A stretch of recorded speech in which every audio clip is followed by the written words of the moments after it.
नमस्कार। मैं डॉक्टर गिरीश चतुर्वेदी फिर से आपका अपने चैनल में स्वागत करता हूं। अपने चैनल के माध्यम से अपने कॉलेज में आपका स्वागत करता हूं। आज हम लोग चर्चा करते हैं physiological variation of the haemoglobin. तो अगर इसमें हम चर्चा करें तो देखते हैं these are multiple physiological and environmental factors that affect the value of the haemoglobin. यहाँ पर बहुत सारे ऐसे मल्टीपल फैक्टर्स हैं, कारण हैं, फिजियोलॉजिकल हैं, इन्वायरमेंटल हैं, जो कि हीमोग्लोबिन के काउंट को, हीमोग्लोबिन की मात्रा को घटाते बढ़ाते हैं, जिसकी वजह से घटता बढ़ता है। लेकिन कोई रोग नहीं है, ये फिजियोलॉजिकल वेरिएशन की बात हो रही है, इसलिए कोई रोग नहीं हो सकता। सबसे पहला फैक्टर देखिए एज। एज में क्या है, the haemoglobin of foetus is more then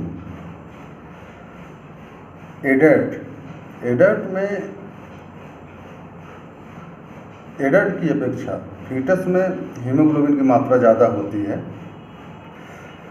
क्यों होती है? As the age of the person increase slowly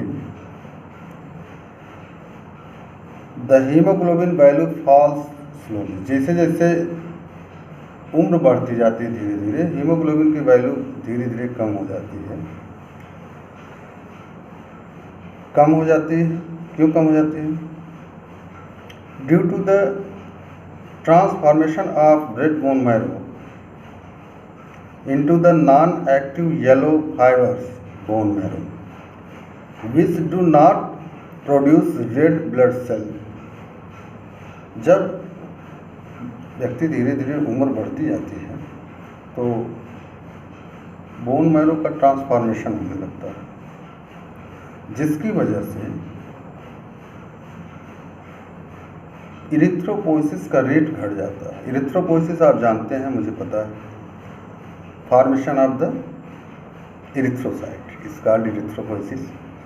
तो यहाँ पर इरिथ्रोपोइसिस घटता जा रहा है, कारण क्या है? बोन मैरो कम बना पा रहा है यहाँ पर। तो इसके बाद हम एज की बात करेंगे। In the male the haemoglobin value is more than the female due to the presence of testosterone hormone. Testosterone hormone secreted by the testes।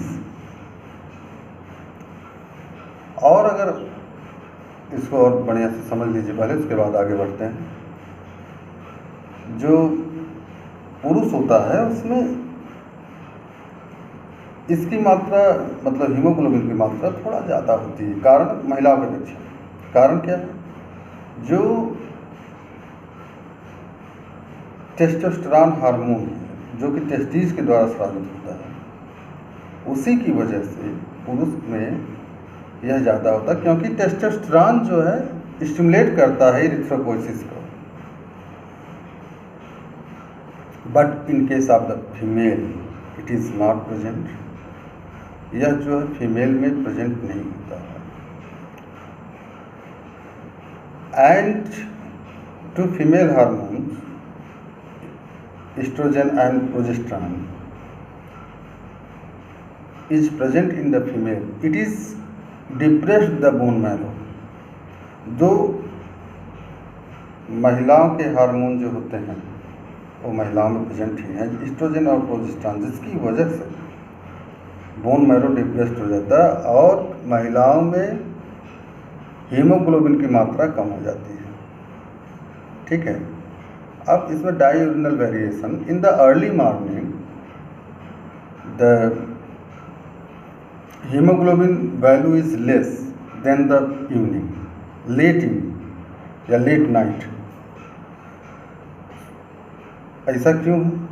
क्योंकि हम जानते हैं हमारे शरीर को जितनी ऊर्जा की आवश्यकता होती है उतना तेज हीमोग्लोबिन, आरबीसी, ये सब बढ़ने लगता है। तो जब हम सो के उठते हैं तो आराम करके उठते हैं, उस समय हमको ऑक्सीजन की आवश्यकता कम होती है शरीर में, इसलिए उस समय लेवल घट जाता है। लेकिन जब हम दिन में अपना नित्य कार्य करते हैं, अपना रोज़मर्रा की ज़िंदगी को देखते हैं, अपने सुनिश्चित कार्य करते हैं, जिसकी वजह से ऑक्सीजन की नीड बढ़ जाती है। इसीलिए शाम को हीमोग्लोबिन की वैल्यू शाम को क्या सबसे ज़्यादा, अगर आप देखेंगे जब आप सोने जा रहे होते हैं उस समय सबसे ज़्यादा होती है हीमोग्लोबिन की वैल्यू। सबसे लास्ट पीरियड है, लास्ट फेज जब आप सोने जाते हो उस समय सबसे ज़्यादा होती है, ठीक है। और ऐसा क्यों है? Due to the liberation of adrenaline from the suprarenal gland by the exercise and daily work. जो एड्रेनलिन हार्मोन है वो सीक्रेट होता है सुप्रारेनल ग्लैंड से।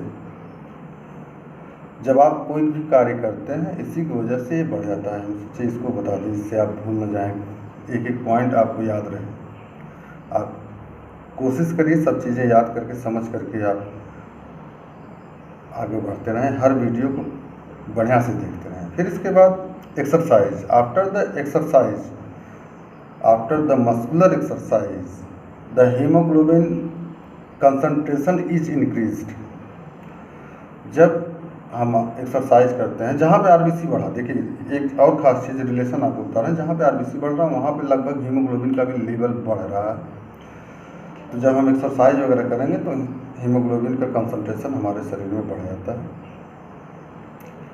इसके बाद एनोक्सिया एक टर्म है, हमने आपको बताया था, मेडिकल टर्म है। एनोक्सिया मतलब होता है low concentration of the oxygen in the blood. तो ऑक्सीजन कंसंट्रेशन अगर ब्लड में घट जाता है उस कंडीशन को हम एनोक्सिया कहते हैं। During the anoxia the haemoglobin level is increased due to increased erythropoiesis.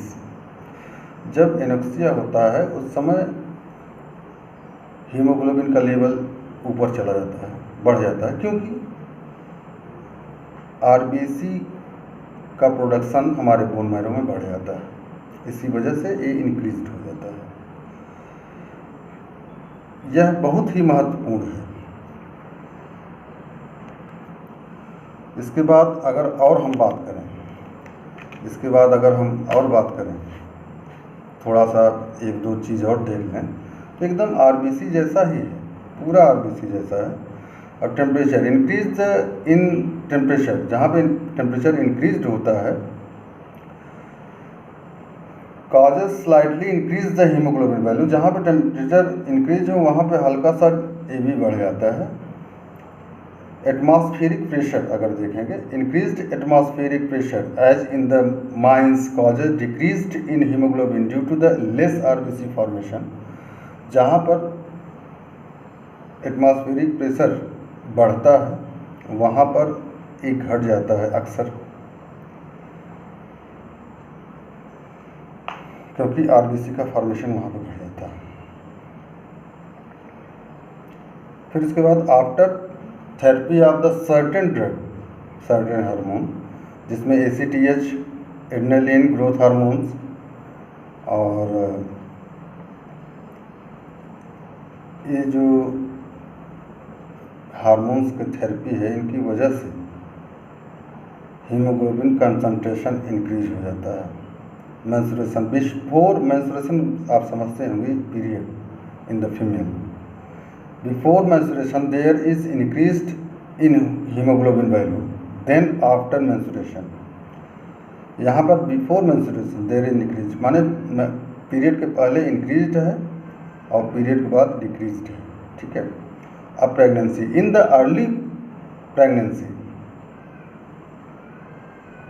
Pregnancy मतलब शुरुआती दौर में प्रेगनेंसी के, द हीमोग्लोबिन इंक्रीज्ड, हीमोग्लोबिन का लेवल बढ़ जाता है इन द अर्ली प्रेगनेंसी। लेकिन in late pregnancy it is decrease due to the increased blood volume of mother. लेकिन लेट प्रेगनेंसी में यह डिक्रीज्ड हो जाता है